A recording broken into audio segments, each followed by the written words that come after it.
Shrinks in the house. Got the Stevie Wonder vibe going on for little parts of my videos. Anyways, like and subscribe, guys. And again, for those of you that support creators like me, financially and stuff, it means a lot because it really motivates. It really motivates me, and I feel responsible to you people. It's now like a job. I'm being paid by people that expect effort, right? So even when I don't want to do it, I got to come up with something for y'all, whether it be knowledge that I can share and maybe I can teach somebody something, or maybe that's just I'm someone can laugh at, make their day, right? Either one's good enough for me because I just do the best I can, and I try to just stay on the positive road. It's just going to be better that way. I know how I could get tons of views and stuff, but I'm just not going to do it. It's not needed, man. It's just be positive. But anyway, as the title shows, guys, and I know probably every single one of you know who and what that company is. NAD. So there's no way I could remember all this. I'll just read it quickly. I mean, I knew they were decades old. And in 1972, a new kind of audio company was born. NAD took form when a large group of audio industry importers in Europe, all music lovers, set out to develop products that cut through the industry hype. The goal of NAD was to prove that excellent sound and excellent value could exist together. It was a formidable goal. Most of the most reputable electronic brands at the time were unaffordable to most. While the affordable spectrum of the market was dominated by poor quality imports from global electronic giants, NAD's founders remained undeterred, and their original vision led to an inspiring story of how a group of specialty audio mavericks took on the Goliaths of the audio industry to carve out a unique path of their own. That's just awesome. Anyways, there's a lot to read there, guys. Obviously, we all know NAD. It's a Canadian company, though, but there's a lot of minds involved, and I gotta say they're absolutely right when it comes to the value, man. Although the later products now are made in China, they're made in China, with their own quality control and their own factory at a very, very high level, guys. I mean, and again, they're ahead of the game when it comes to streaming technology. And it's the way of the future. And I don't care what anyone says, you're just going to be left in the dust. It's just so easy. I just walked in from there and I just grabbed my phone. I'm listening to music.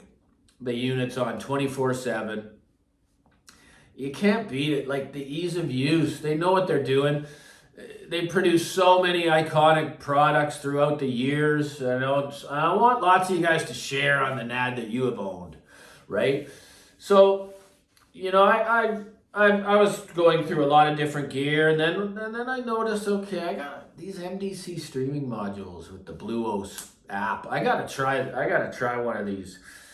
Maybe not the Master series. I forget what they call the series below. It might be the Classic series, which you got the 399 streaming amp, the 389.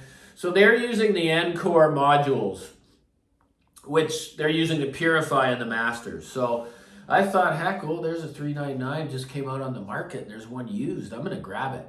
So I grabbed that, and it's got a plethora of inputs on the back, and I love eARC because you can use it, and then it bypasses you don't have to use the app for the TV remote.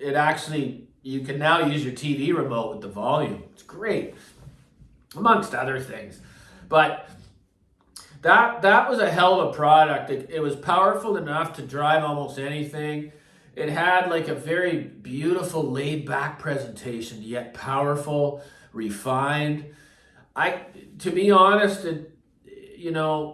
for that money, I don't know of any amp that can provide a better value, more cutting edge technology, more ease of use than that one. I say that's the sweet spot because I feel there's just too many models now below it to choose when you can just get the best one unless you're going to go to the Masters right away, right? So I had that in my TV room. I don't need a system over there, but I keep doing it. When I say I'm not going to do it, I do it, and then I sell it, and then I do it again, and I call that insanity, right? But it's okay. We're all a little crazy here.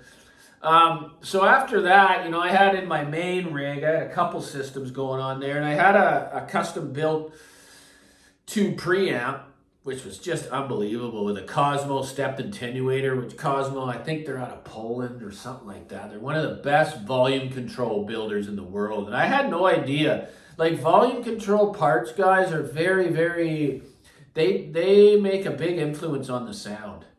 So this is like this solid aluminum Rubik's Cube part. And they even supply your own aluminum remote that they'll carve your logo on, because they supply manufacturers with this remote part, right? So they can implement into their design. So I chose, it wasn't the most expensive one, but I bought it, and then the builder has to build his own power supply to power it. So they're not cheap. It's a very expensive and important part of an amplifier. So, I wanted to pair something, and I just thought, you know what, I'm going to get the M23 power amp with the Purify modules came out, and there was nothing but good things said. I liked the look, and I got a deal on one, and I got it in here, and I paired them, 2 preamp M23 power amp. I was thoroughly impressed. It even has a gain selection on the back. You have 3 choices, so you can match with your preamp if there's a gain mismatch. But for me, each time I tried the higher gains, it got a little shoutier, so I just kept it at the lower gain. It's a very powerful, kind of in your face, very, very clean presentation. Some people are going to love it. I'm not saying it's bad. It just wasn't for me. I like a little bit more laid back presentation, like the 399. Like, I almost preferred, I know it's hard to compare the two, but I like the presentation of the Encore 399. And I had some really nice speakers connected to it over there. There were some ProAC Tablet 10 signatures and a couple other ones. It's a hell of a piece, guys, the 399. I just didn't care for the aesthetic, right? It looked too much like a home theater receiver.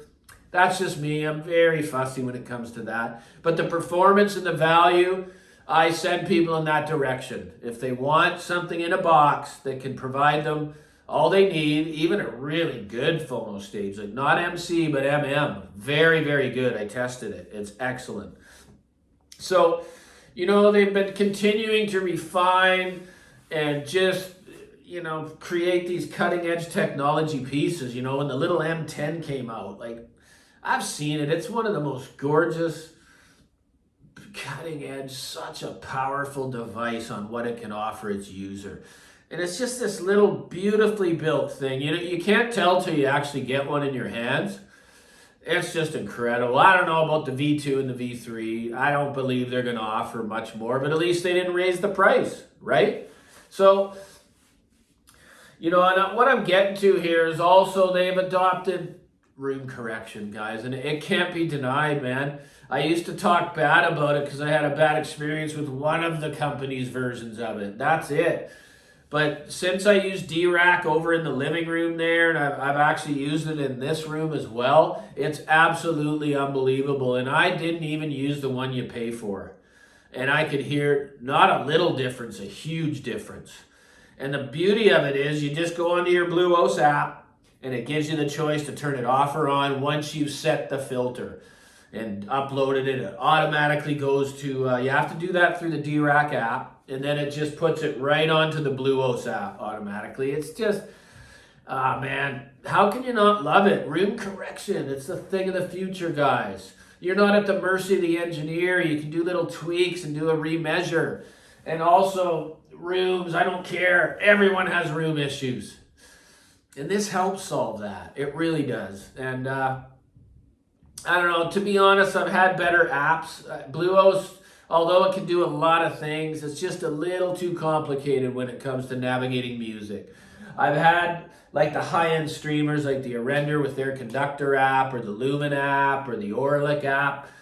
They implement Tidal right into the app, but it's done in a very, very simple way, which makes it very easy to navigate the music.